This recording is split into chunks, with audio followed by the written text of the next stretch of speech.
সারাদিন কাজ করে ক্লান্ত হয়ে যাওয়ার পরও ততটা কষ্ট হয় না যতটা কষ্ট হয় কেউ যখন বলে সারাদিন কি কাজ করো, সারাদিন তো মোবাইল টিপো, খাও আর ঘুমাও। এখনের বউদের আর কি কাজ? কাজ তো ছিল আমাদের সময়। এই যুগের বউরা দুই চারটা রান্না করে আর খায়, আর কোনো কাজ নাই, শুধু মোবাইল টিপা ছাড়া। এই যুগের বউদের কোনো ধৈর্য নাই। আমরা কত ধৈর্য ধরে সংসার করেছি, কত কষ্ট করে সন্তান লালন পালন করেছি। এই যুগের বউদের তো শুধু সুখ আর সুখ, যত কষ্ট শুধু আমরাই করেছি। বিশ্বাস করেন, এরকম কুচানো কথাগুলো যখন একটা মেয়েকে শোনানো হয় তখন তার মানসিক অবস্থা কিরকম হয় সেটা শুধুমাত্র আল্লাহ জানে আর সেই জানে। হ্যালো এভরিওয়ান, আসসালামু আলাইকুম। সবাই কেমন আছেন? আশা করি খুব খুব বেশি ভালো আছেন। আমিও ভালো আছি আলহামদুলিল্লাহ। যদিও ইদানিং আমি একটু অসুস্থ, তারপরও আপনাদের জন্য একটা ভিডিও নিয়ে আসলাম। জানি না কেমন লাগবে, আশা করি ভালোই লাগবে। আমি সর্বোচ্চ চেষ্টা করব ভিডিওটা সুন্দর করার, ভয়েস সুন্দর করে দেওয়ার। তো আমি সকালবেলা ঘুম থেকে উঠে প্রথমে আমার রুমটা গুছিয়ে নিয়েছি, বিছানাটা গুছিয়ে নিয়েছি। সকালবেলা উঠে যখন বিছানাটা আগে গুছাই তখন মনে হয় যেন সারাদিনের কাজ অর্ধেক শেষ হয়ে গেছে। ঘরটার গোছালো থাকলে, বিছানা গোছালো থাকলে আমার একদমই ভালো লাগে না। সবসময় গুছিয়ে রাখার চেষ্টা করি, কিন্তু পারি না। আমার যেহেতু কয়েকটা বিচ্ছু আছে, এই বিচ্ছুগুলো তো এলোমেলো করার জন্য ফার্স্ট যতই গুছিয়ে রাখার চেষ্টা করি না কেন ওরা এলোমেলো করবে, কিন্তু কিছু করার নেই। ওরা আছে বলেই তো আমি আছি। ওদের কাজ ওরা করবে আর আমার কাজ আমি। আচ্ছা যাই হোক, রুমটা গুছানোর পর আমি ঘরটা ঝাড়ু দিয়েছি, তারপর চলে এসেছি ব্যালকনিতে। বৃষ্টি ভেজা সকাল, ঠান্ডা ঠান্ডা ওয়েদার, অনেক বেশি ভালো লাগতেছিল। কাল রাতেও বৃষ্টি হয়েছে, তাই পাশের বাড়ির ছাদে বৃষ্টির পানি জমে আছে। বারান্দায় আসার সময় সাথে নিয়ে এসেছি আমার পছন্দের ময়শ্চারাইজার। এই নিভিয়া সফট ক্রিমটা আমার অনেক বেশি ভালো লাগে, এর আগে আমি আপনাদেরকে অনেকবার বলেছি। আর হ্যাঁ, শীত তো চলে এসেছে, এর কথা ওর কাছে না লাগিয়ে, ওর কথা এর কাছে না লাগিয়ে এই ক্রিম লাগান, ত্বকও সুন্দর থাকবে, আপনিও ভালো থাকবেন। যে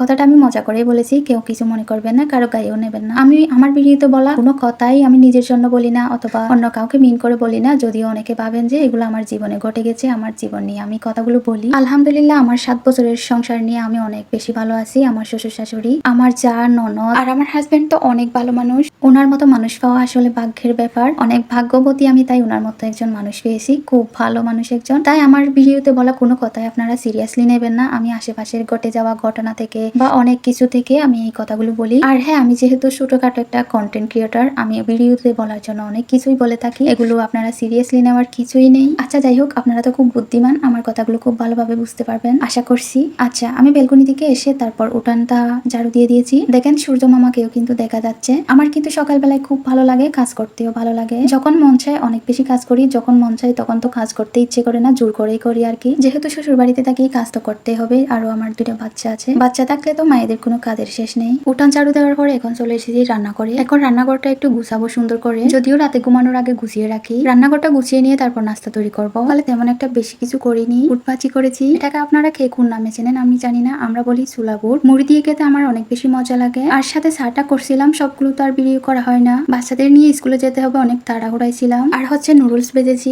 সকালের নাস্তার মধ্যে আমার সবচেয়ে পছন্দের নাস্তা হচ্ছে নুডলস। আমার বাচ্চারাও অনেক বেশি পছন্দ করে নুডলস, তারা খুব মজা করে খায়, অনেক বেশি খুশি হয়। তারপর আমি বাচ্চাদের নিয়ে স্কুলে চলে গেছিলাম। স্কুল থেকে এসে দেখি আমার যা রান্না করে ফেলেছে। আমরা এরকমই কাজ করি, যেদিন আমি স্কুলে যাবো সেদিন আমার যা রান্না করে, আর যেদিন আমার যারা স্কুলে যাবে সেদিন আমি রান্না করি। সত্যি আমরা দুজন অনেক মিলেমিশে কাজ করি, কাজের যে রেশারেশি আছে সেটা আমরা করি না আর কি। তো আমার যা রান্না করেছে মুরগির মাংস, তারপর হচ্ছে আমার পছন্দের চিংড়ি বোনা। চিংড়ি কে কে পছন্দ করেন কমেন্ট করে জানাবেন, কিন্তু বাঙালি বলতেই চিংড়ি পাগল। আর এদিকে রান্না করতেছে মূলা দিয়ে গরুর মাংস। আমরা কিন্তু বেশিরভাগ সময় মাটির চুলায় রান্না করি। মাটির চুলার রান্নার একটা আলাদা স্বাদ আছে, অনেক মজা হয়। আর শীতকালের সবচেয়ে মজার তরকারি হচ্ছে আলু দিয়ে বা মূলা দিয়ে গরুর মাংস। আমার জায়ের রান্না কিন্তু অনেক বেশি মজা। আজকের এই মূলা দিয়ে গরুর মাংস রান্নাটা তো আরো অনেক বেশি মজা হয়েছিল। আচ্ছা, আজকের ভিডিওটা কিন্তু এইটুকু, অনেক বেশি লং হয়ে গেছে। যদিও আমি সারাদিনে সবকিছুই অ্যাড করতে পারিনি, সবকিছু অ্যাড করতে গেলে কিন্তু অনেক বেশি লম্বা হয়ে যাবে, দেখতেও আপনাদের ভালো লাগবে না, বিরক্ত লাগবে। তো সবাই ভালো থাকবেন, আসসালামু আলাইকুম, আল্লাহ হাফেজ।